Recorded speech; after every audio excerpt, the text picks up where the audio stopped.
people reacted to it. And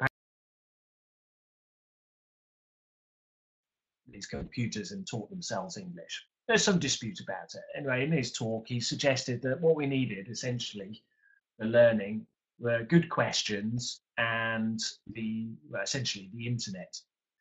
And they caused a bit of kind of upset because it seemed to suggest teachers didn't have a great role. But what interested me was the idea of good questions, because I think he's right in the sense that for any teaching, questions lie at the heart of what we do.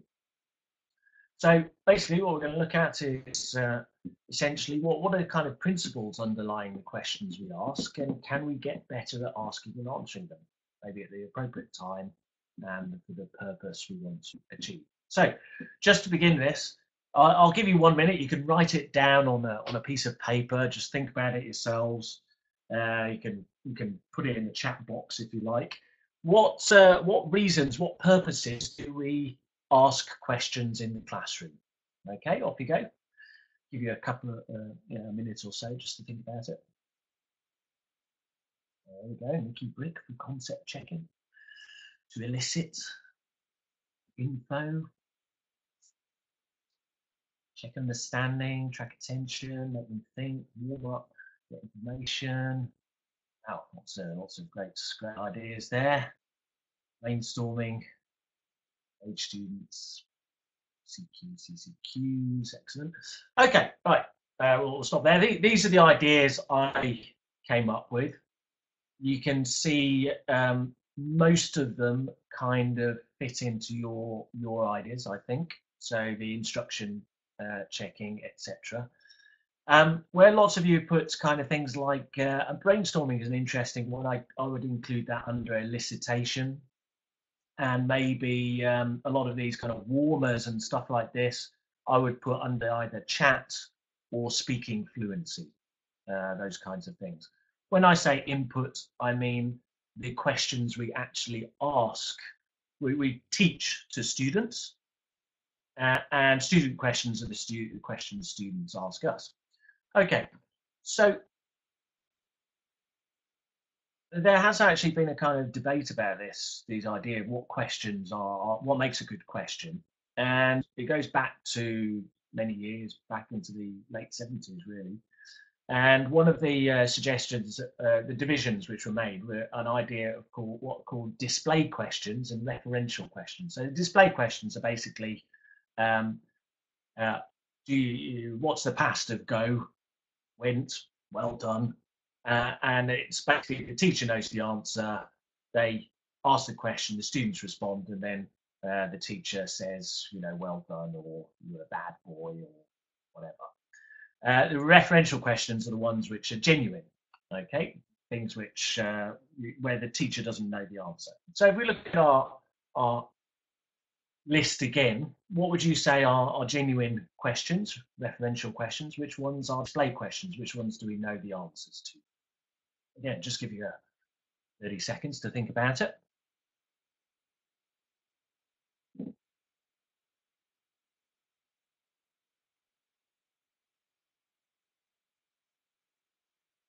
There you go, you can see responding to these.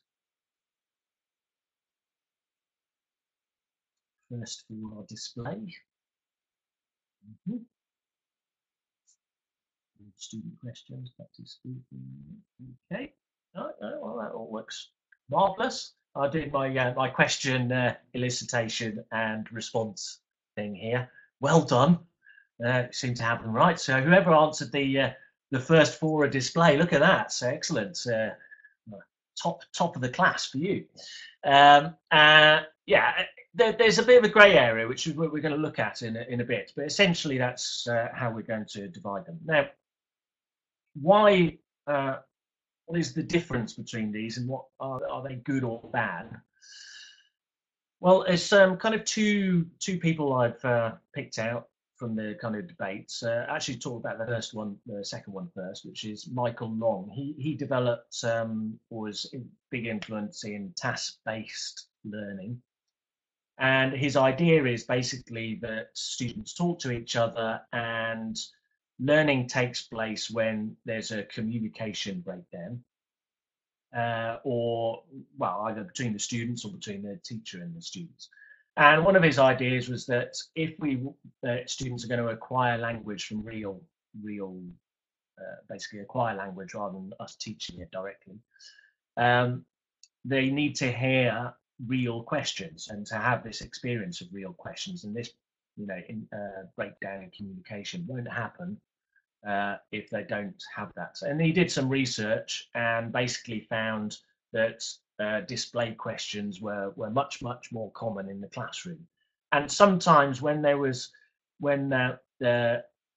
asked referential questions, he gives some example of somebody asking, oh, what does your dad do? He's a teacher. Good. What does your dad do? Oh, he's a doctor. Good. What does your dad do? He's dead. Oh, good.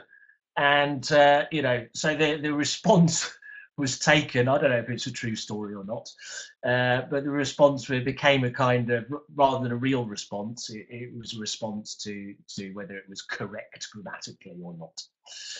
Okay, the other one is interesting. Is a guy called John Hattie who's done a lot of research into studies of what makes good teaching, and his central idea, which has come from this research, is that feedback is central to good teaching. The thing is, what he talks about feedback is not simply the feedback the teacher gives, not just that response to the students. It's the things students say which allow us to see where they are at in terms of their level and what they need to progress onto the next level. So basically, it's the feedback the students give us in their talk with us. So there's a kind of all with their talk with each other. So kind of communication is very key to it.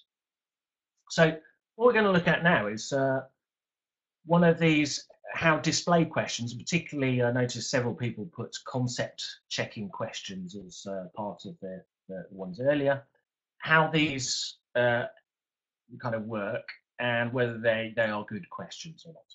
And what we're going to do is look at some nonsense language. Okay, so this is not, it's made up. And let's have a look at the first one. I'll ask you the question. So here we go. Yeah, the display question, what kind of feedback do they give? So here's the first one. Sai no kursa, nila say nothing. So am I talking about now, the past, or the future? Anybody?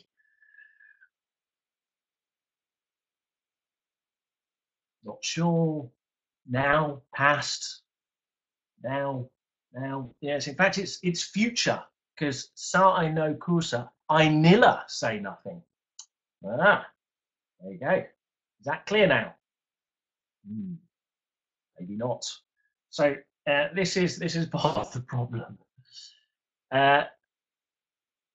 Concept questions checking. I mean, when I first did it, concept questions were actually, they were called concept question on concept checking questions, because part of the idea was that you built up a massive kind of scenario, you elicited students' language, and then you checked the concept. So basically, in eliciting the language, they'd kind of understood the meaning, and you were just checking it.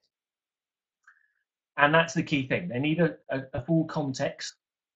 They need an explanation or previous knowledge, and they need a concept. So it's basically now or the future, real or not, these kinds of ideas. The question then is, how much feedback do our concept checking questions provide? Okay, my argument is actually not that much, really. Are there other ways we can check individual students have understood concepts? Well, I would suggest that, that's what we have exercises for, or when they do a little speaking, etc. You're going to find out whether they've understood the concepts or not. And then a more difficult question is, can we extend the students' learning on grammar based on this feedback? Now, there is this idea, Peinemann is the main proponent here, who suggests that if you want to basically students aren't ready to learn the grammar if they haven't, essentially it goes in an order, if they haven't managed to the grammar first. They have to go in order. So there's an idea that if they get the answers wrong to our concept questions, check-in questions, it's possible that they're just simply not ready to progress on that. So doing extra exercises might not be the best thing to do. So one idea I would suggest with this is not that we shouldn't ask concept questions at all. It's just that we might kind of consider them as things which are asked as an ongoing thing, just repeatedly throughout our classes, um, and not in perhaps focused around our everyday one piece of grammar this week, different piece of grammar next week, another piece of grammar the third week, where we separate everything out. Okay, the next thing is to think how these apply, concept questions apply to lexis, to vocab. So here we go again. To schlock, does this mean I eat or drink lots or a little?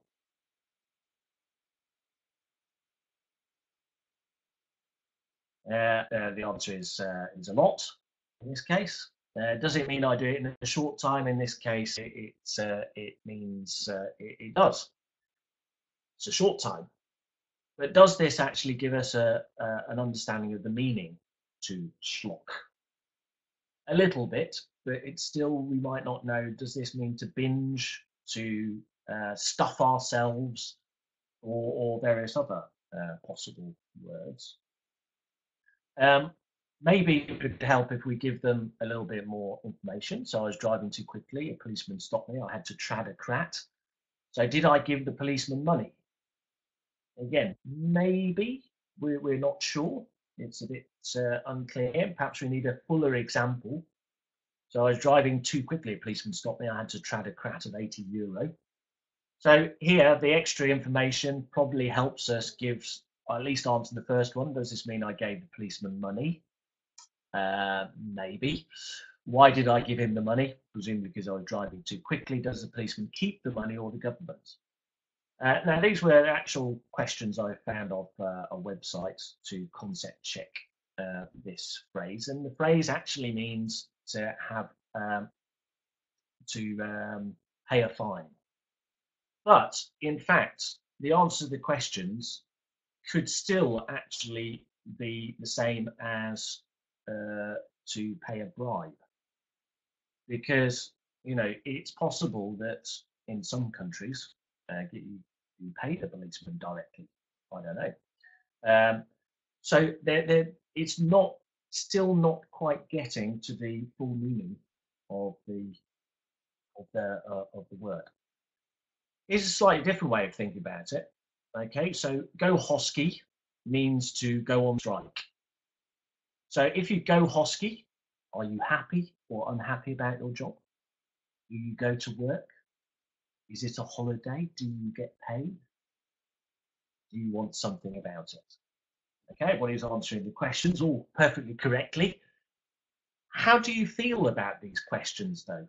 How would you feel about being asked them in a class?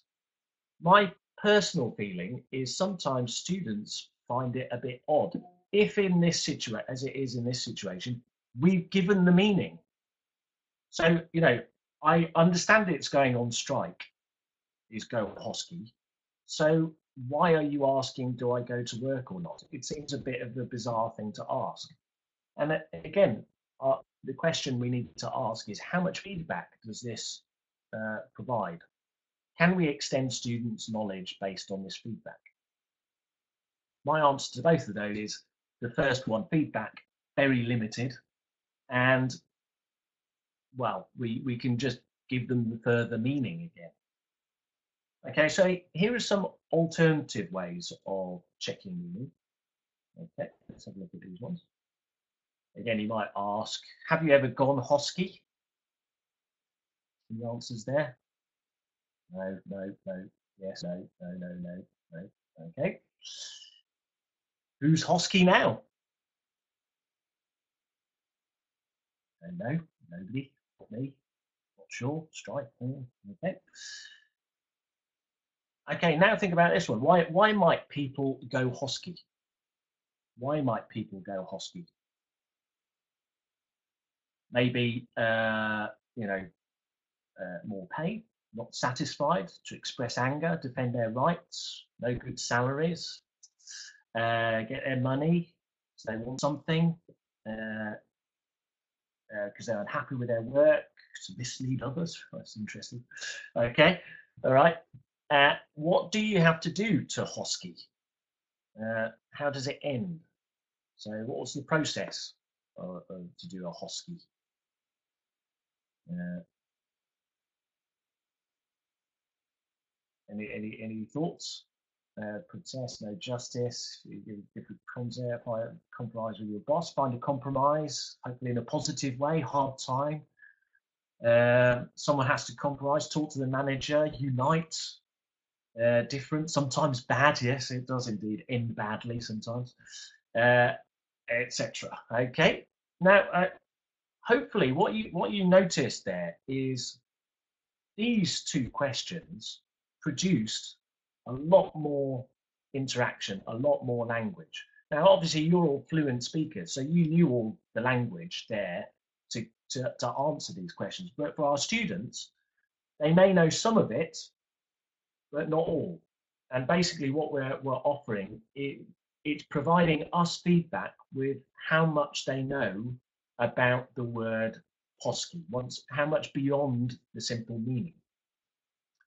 And that is kind of different to traditional concept questions, which I feel are not designed for vocabulary. Generally, with vocabulary, there's no concept exactly. It's complex meaning, and there's lots of aspects to it. The meaning at the very simplest level is very simple, but the usage and the layers of meaning, if you want to prefer look at it in that way, are very multifaceted and slippery. And there may be these kind of cultural issues where you ask a direct yes no answer will be different according to different cultures. So basically the principle is meaning is a small part of knowing the word. So a good vocab checking question is includes the key word, which is often on, if you've ever done a kind of training course like a CELTA or Trinity or something like this, is usually what we're told not to do. We should try and avoid the use of the word. The questions want to be impersonal. So the problem we had with have you ever been hosky or is anyone hosky at the moment is that for a lot of you can't, it's just no. So that doesn't really tell, if you just ask that question directly, it doesn't really tell us whether students understand the word. And it doesn't give us feedback on any other aspect of their word knowledge to exploit. Whereas if we ask them based on might and the prototypical idea of what a strike is, everybody knows that. And they can give ideas about what it is. And then what we're doing is exploring what it is to know the word. They're also slightly different to those display questions, yes, no display question, because they're kind of open. And often you will get unexpected answers, which often actually you'll find in class are sometimes jokes or funny. So typical. How does a strike end? Students will kind of go badly. Everybody has a laugh, and it's correct. Obviously, they're showing that they've understood what a strike is, but it's more engaging because the students are involved in the meaning in the language. So it provides that feedback to extend their learning. So this is some examples. I'm not going to pass through this quite quickly, but basically these are the kind of typical concept checks of vocabulary that I would recommend. And they look at different aspects of words. So what other things can you basically is about collocation. So you binge on chocolate, binge on food, binge on alcohol, perhaps, if you're in Britain. What's the opposite of leave halfway through? It's looking at opposite, but it would be stay to the end. So if you imagine how a conversation works, did you go to that? Did you stay to the end of that webinar with Andrew? Oh no, no, no! I dropped out or I left halfway through. I couldn't stand it. It was so dull. Oh dear, yeah, I know. Well, I stayed, and but it was worth it in the end, I suppose, etc. What do you do if people are angry? We're exploring essentially how these words are used, what might happen within a conversation. You can ask traditional grammar ones like what preposition follows interested, um, what form follows avoid, these kinds of questions. So we can look at grammar as well, but often we're looking at ways of exploiting. And you can use these kind of frames with lots of different questions, and some of you can practice at home. So those are kind of display ones. What about the other ones, student questions? Well, first one about answering student questions. I would say first they are referential. Sometimes we treat them as though the student knows the answer, just trying to trip us up. I feel this is a bit like when you go in the street and I go and say, is this the way to Trafalgar Square? And the person kind of goes, well, what do you think? Or perhaps, why don't you look it up on Google Maps? These aren't the kind of responses I want when I ask these questions. I want the actual answer. And I feel sometimes there's a reluctance to give those answers. We push them back onto the students, occasionally for good reasons, but generally we want to encourage student interaction. Find out, because this is the feedback about what they don't understand, and we want to kind of help them as teachers to progress their learning. The next one is a kind of like practice. It follows on from the vocab. Here, basically, do you know anyone who has gone ski? Have you ever left halfway through? Is there a drinking problem in your country? Are you avoiding anything? Do you know any rough areas? They're basically, again, frames of kind of questions we can ask about vocabulary, which often generate a lot more interest and comment than simple grammar questions, for example. Again, the questions include the key vocabulary. What I would say is you want to be prepared to teach the surrounding language. And basically, if you've asked some of those concept questions before, often you would have helped them with that surrounding language. Some of the questions you need to think about, not just have you ever, but do you know anyone who has, or can you think of examples of, rather than necessarily directly asking them. And you ask a variety of questions, could be about random things, they don't have to be all on the same topic, because what I wouldn't expect is all my questions I write to practice this vocabulary to be successful.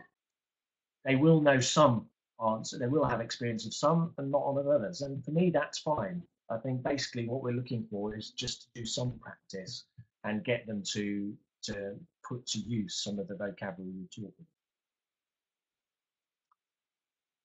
Okay, the next thing is thinking about chat. Again, often I think this could apply to chat, warmers, beginning of class, basically any speaking activity actually, is to treat it as a possible language development. So what we have here are it's a typical first day kind of conversations, and this is the kind of thing I would write on the board at the maybe halfway through the warmer where we're getting to know each other, etc. Basically, it's thinking about where this language comes from. For me,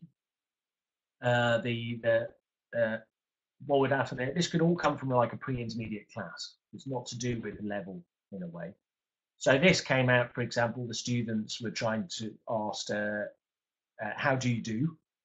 was the first kind of thing he asked, and I suggested that this wasn't actually very common these days. You could ask, "How are you? Are you all right?" or "How's it going?" And then again, somebody, again, this is in Britain, so it's a little bit different perhaps.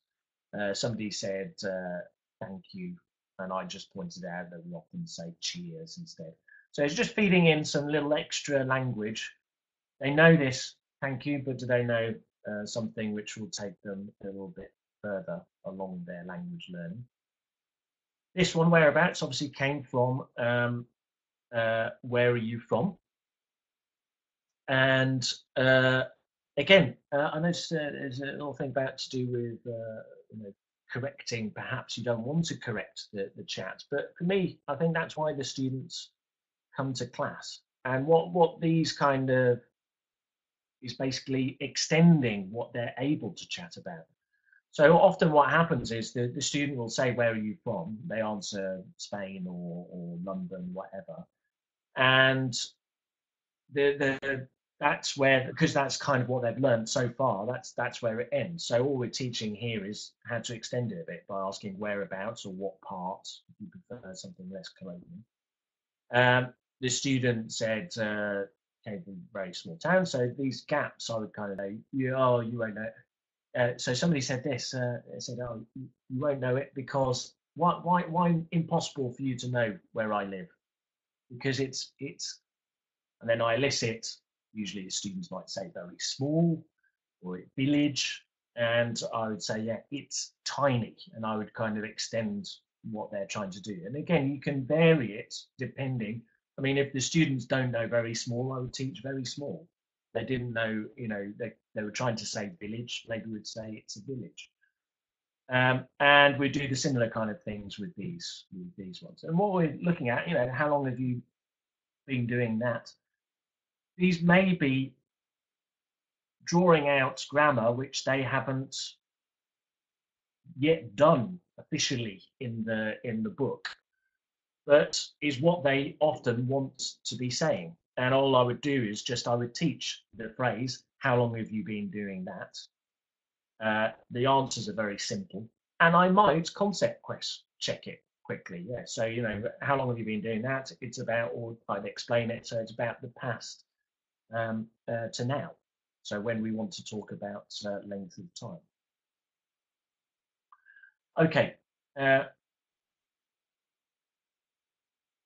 we could extend this idea to any. I mean, how many of you probably have this kind of question in your, when you start a week with your students, or you have a kind of beginning of class, perhaps.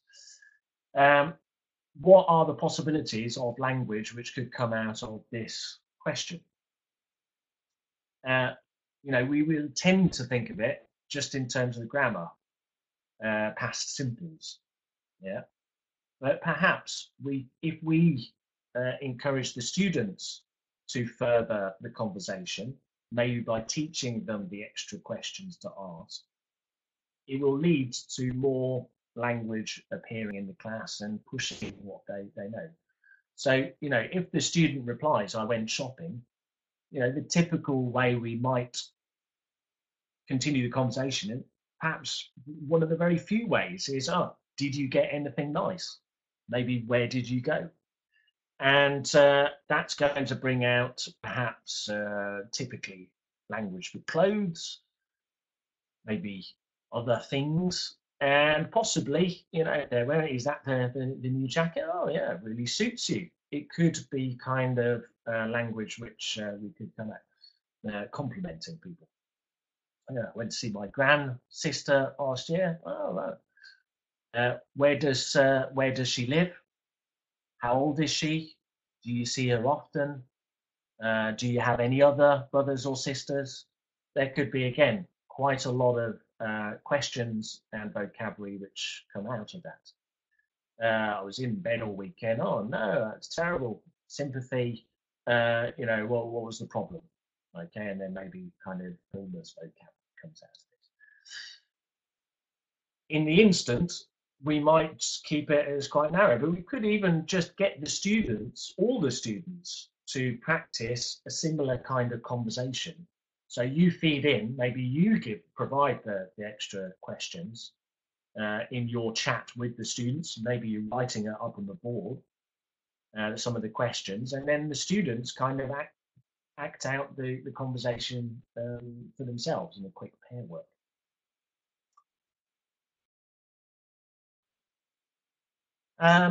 The next point was to do with conversations with questions to do with the text. This came from somebody who interviewed me with the guy I write with, Hugh Della, who was about, she was doing a PhD actually on mentioned questions, which is quite impressive. But she's written an article about it, and basically what she was interested in is how the questions connected to text, what they tell us about what the text is for, what the principles behind the text is for. And if you think about this, if a text is just for like CLIL, that you are trying to teach content as well as language, so you're trying to teach about science, for example, the questions you ask might be simply about extracting the information from the text. That might be slightly different if the texts are your idea is to generate discussion in the class and for teaching a language. So, for example, the questions you might ask about the text might be more like apparently slightly random ones, a bit more like the ones we looked at earlier for the vocabulary, where you're asking lots of questions connected with themes within the text. Or we might be asking them to match synonyms with words in the text. If the principle is to develop critical thinking skills, we might want to ask different questions, such as, who wrote the article? Why did they write it? Did they get paid for writing it by anybody? What is their motivations? Could there be an alternative point of view? So my idea is that the same could be asked about textbooks. So I'm going to click on here. This is the bit where I'm not sure if we have the there might be a moment of quiet where I ask Charlie if she's got the document. Let's have a quick look. Blank screen. Not sure what's okay. Right. Yeah. So. Okay. Yes. So, yeah, we just have a look at these. I mean, it's a bit difficult to maybe to compare. You might have to you have a look at this. Just these kind of questions. How many? Look at how these questions are for practicing grammar. They could, in theory, these are what's the students are being taught, and the input for the grammar on questions. What is the principle behind it? Well, perhaps the principle is that they want to teach something as well about British culture. Okay. Whereas if we looked at some other ones, let's see what we've got here.